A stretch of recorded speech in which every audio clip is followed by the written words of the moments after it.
Chinese 5-spice meatballs, the perfect sweet, salty, savory meatball packed with flavor. Make them big or small, serve them for lunch, dinner, or a shareable snack. My family loves these, and I just know yours will too. So let me show you guys how easy these are to make at home.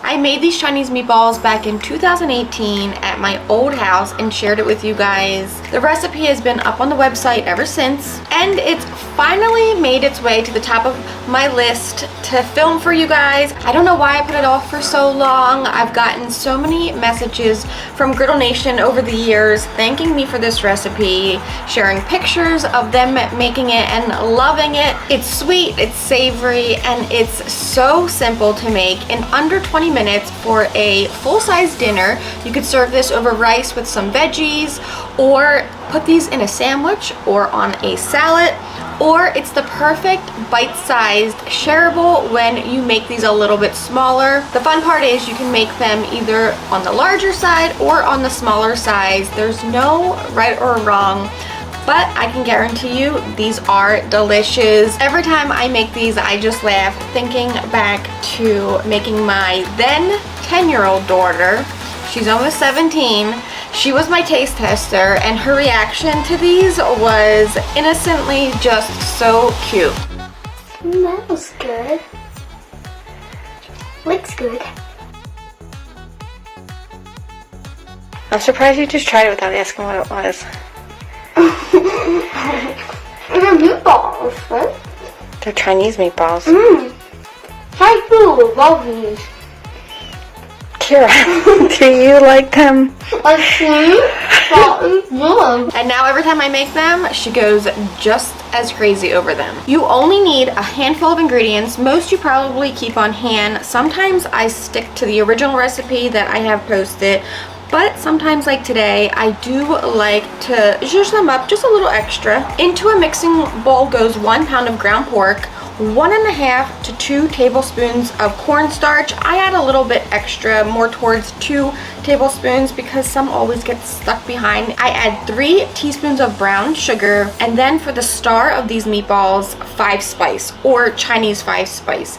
Different brands will label the bottle differently, but the 5 spices in this would be clove, fennel, star anise, cinnamon, and then authentically you'll see Szechuan pepper, but often you'll see white pepper in some of these bottles. Together, these flavors are amazing. If you've never had it, you can start with 1 teaspoon. If you're like me and love it, you can go super heavy on that 1 teaspoon, all the way up to even a tablespoon. Now, this is not in my original recipe, but I am adding 1 teaspoon of sesame oil, just because I feel like it and I like it. You wanna add 3 teaspoons of a low sodium soy sauce. And now, fresh is key here. 3 to 4 garlic cloves grated in, 1 teaspoon of fresh ginger grated in as well, and then 3 green onions sliced or cut up go in. This I go heavy on too. I eyeball and stop when I'm happy. 3, 4, 5, 6, it doesn't matter. Now to mix this together and form my bite-sized balls, I'm going on the smaller size today, getting me 23 meatballs, just so it looks like I made more for my daughter. You'll get around 12 to 13 if you're going for bigger balls.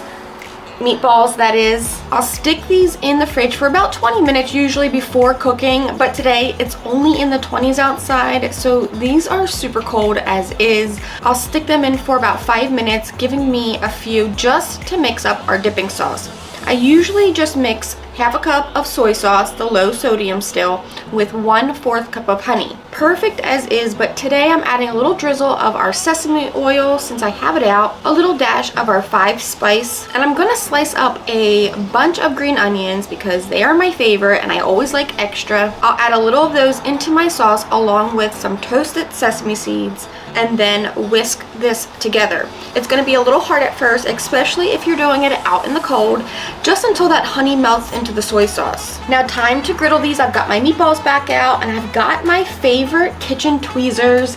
These I love using when cooking. I gifted these to our amazing griddle crew, and I'm hoping that they're using them and enjoying them. I use these so much. I love them for plating. They make my dishes look so much better. Thank you, Betty. These tongs work so well to get that perfect final picture. They are awesome. I want to say thank you so much again. Now our Blackstone is going to go on low to medium-low heat. Because these have some brown sugar in them, they are going to caramelize and turn this beautiful color and give you a great crust on the meatballs, but we don't want that to happen too soon because we want these to cook through first. So stick to lower heat. Use any neutral oil. I have a little flavored wok oil left, and you guys know that's a favorite.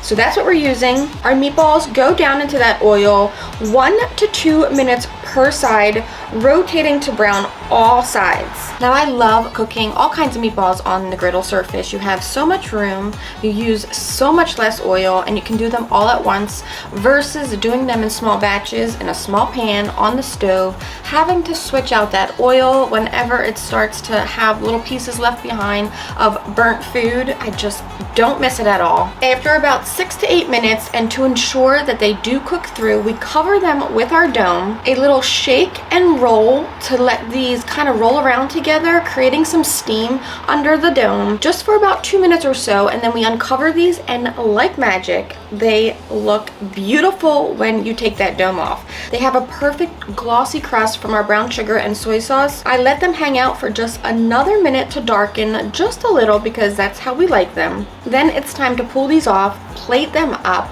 and you could most certainly toss them in with all of that sauce, but we like dipping around here, so with a garnish of toasted sesame seeds, tons of green onions over these. They're done and ready to enjoy. Now I get to sneak a few because any second my daughter will be home from school, and then I can kiss these goodbye because she's gonna want to eat them all. And of course I'm always more than happy to sit back and watch her enjoy these. They make us both so happy. They're sweet, they're salty, they're savory, and they're the perfect little bite-sized snack. Now I love making these for my family, and I know you guys are gonna love making them for yours too, and they're gonna enjoy them just as much as we have, and just as much as those in Griddle Nation who have already been making them and enjoying them. If you decide to make them, be sure to either post or send me a picture. I'm all over social media. I cannot wait to see. Until next time, I'm Blackstone Betty, and I will see you guys for another recipe in the next video.